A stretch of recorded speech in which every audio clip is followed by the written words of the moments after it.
வணக்கங்களே. கடந்த சில நாட்களுக்கு முன்னாடி யூடியூபரும் சமூக ஆர்வலருமான சித்ரா ஒரு பேட்டி கொடுத்தாங்க.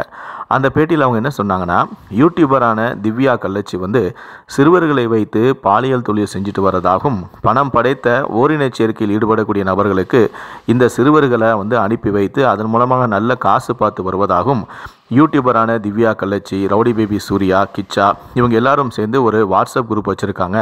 இந்த பாலியல் தொழிலுக்காகவே ஒரு வாட்ஸ்அப் குரூப் வச்சுருக்காங்க. அதில் இந்த சிறுவர்களுடைய வீடியோக்களை போடுறாங்க. அதை பார்த்து அந்த சிறுவர்கள் தான் வேணும்னு சொல்லி கேட்கக்கூடிய நபர்களுக்கு இந்த சிறுவர்களை அனுப்பி வைக்கிறாங்க. அது மட்டும் இல்லை, இவங்க நிறைய பெண்களையும் தங்களுடைய வலையில் வீழ்த்தி நிறைய பணம் படைத்த நபர்களுக்கு பாலியல் தொழிலுக்காக ஈடுபடுத்திட்டு வராங்க.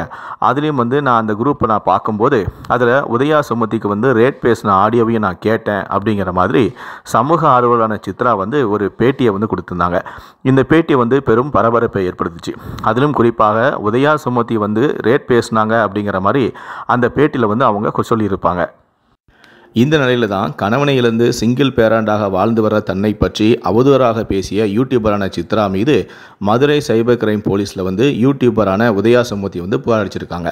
அதில் என்ன சொல்லியிருக்காங்கன்னா, ஆதாரமின்றி சித்ரா தன்னை பற்றி அவதூறாக பேசியுள்ளதாக கூறி அவர் மீது நடவடிக்கை எடுக்க கோரி சுமதி புகார் அளிச்சிருக்காங்க.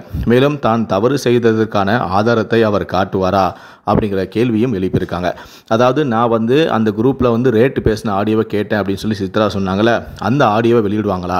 நான் ரேட்லாம் பேசலை, நான் அந்த மாதிரி பொண்ணுலாம் கிடையாது, என்னை பற்றி தேவையில்லாமல் அவதூறு பரப்புகிறாங்க அப்படின்னு சொல்லிட்டு தற்போது மதுரை சைபர் கிரைம் போலீஸாரிடம் சுமதி கண்ணீர் மல்க போராடிச்சிருக்காங்க. இதை பற்றி உங்களுடைய கருத்துக்கள் என்ன அப்படிங்கிறத கீழே இருக்கக்கூடிய கமெண்ட் செக்ஷனில் மறக்காமல் சொல்லுங்கள். நன்றி, வணக்கம்.